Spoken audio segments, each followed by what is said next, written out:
How you doing, everybody? My name is John. I'm here to talk to you a little about beginnings.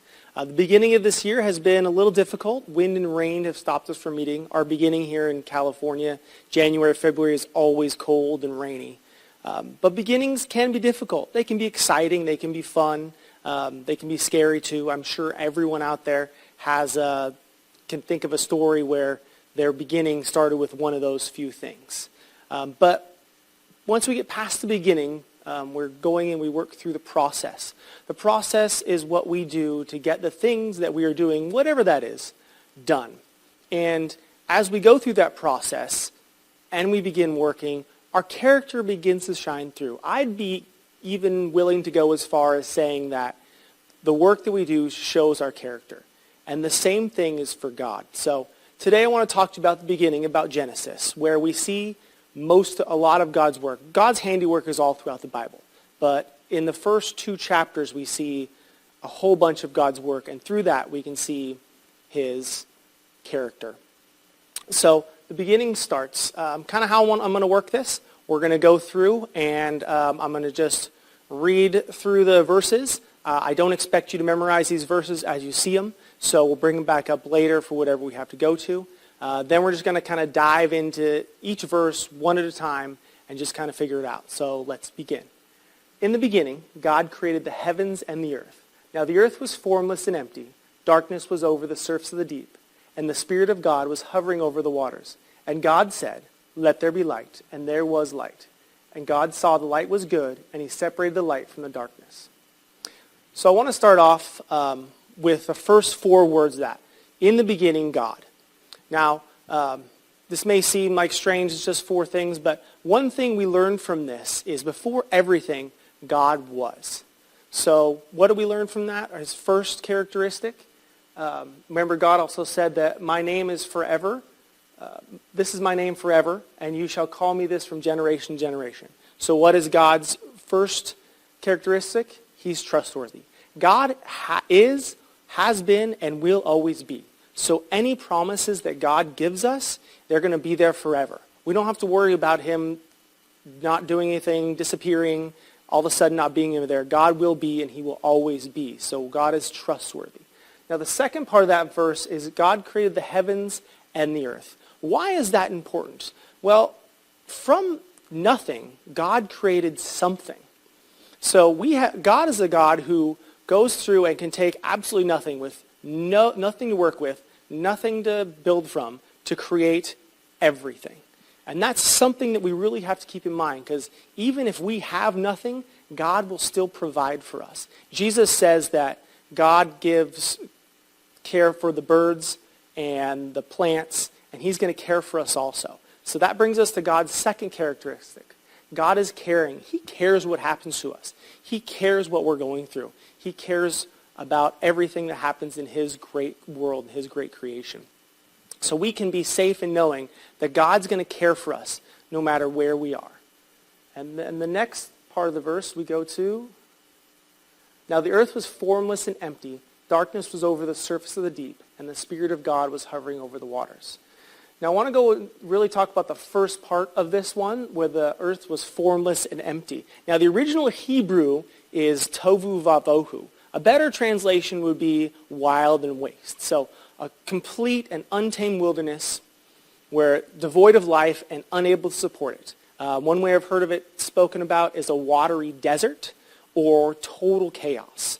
So we can see through this portion of the verse that God is over everything. The darkness, everything, all chaos. God is over it and has power over it and controls all of it.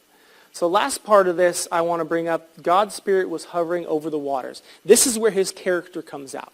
So the next part of God's character is sovereign. God is sovereign over everything. It doesn't matter what it is. Darkness, light, creation, non-creation, God is there and he has total control. So we can be safe to know that no matter what we're going through, where we are, God has control over it. Maybe you have a little bit of chaos. Maybe you have a lot of chaos in your life. Well, God is not only in control of it, he's able to use that and create something from that. And now and that's just the first 2 verses. So in 2 verses, we've already seen that God is caring, God is sovereign, and God is trustworthy. And we still have 2 more verses to go, so let's get into it.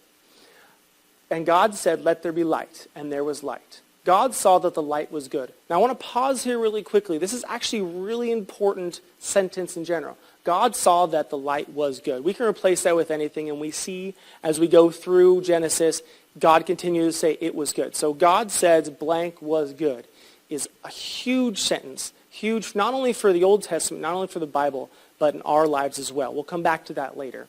And he separated the light from the darkness. Now, God said, "Let there be light." This is showcasing another one of God's characteristics. Now, we look at this and say, okay, God created light. Something we have to keep in mind, God doesn't need light to see. We know already in verse 2 that God's Spirit was over the darkness. So God is everywhere. He's in the lightest places. He's in the deepest, darkest places. God is everywhere. He doesn't need light.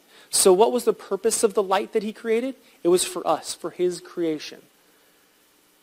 And through his creation, for that, we see that God is a servant. He's serving us. He created light, and he separated the darkness from the light to create day and night for us to be able to tell time. He created the animals and the birds for us to rule over. He created everything for us. So God is a servant. He serves us all. Even while we're serving him, he is far more serving us. Jesus says in the New Testament multiple times that he was sent to serve and not be served, because Jesus was acting like God, the servant himself. And then we go into, now we're back to verse 4. God saw the light was good, and he separated the light from darkness. So this is what I was talking about. We're coming back to it now. So God saw was good. So we take something, if we look at that, when the earth was formless and empty and darkness was over everything, God took total chaos under the wrath of God and brought it and made it something good. I'm going to tell you right now, that is salvation. God is salvation, and he's going to do it himself. And we can see it from the very beginning. God takes destruction and chaos and creates something good out of it. And if we look to the New Testament, Jesus died for our sins to cover our chaotic mess, so we can be good as God, so that we can no longer be separated and we can be in his presence. So God has planned salvation from the very beginning, and creation's a perfect example. This brings us to ABC prayer. Admit I cannot measure up to what God expects of me on my own. Believe that from the beginning, God has been working to bring salvation to his creation.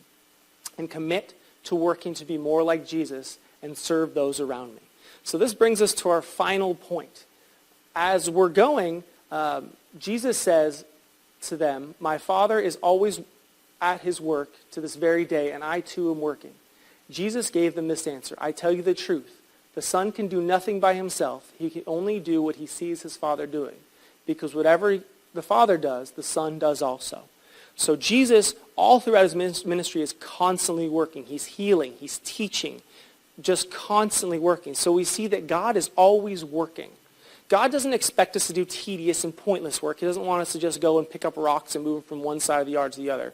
He wants us to go out and do good work. He wants us to go out and do the work of serving, the work of caring for others, the work of being trustworthy, and the work of spreading the gospel to help bring salvation to those in his creation so that we can spend eternity with God, because that is what he wants. He wants him, all of us, everyone, to seek him, to find him, and to come to him and be part of his wonderful existence.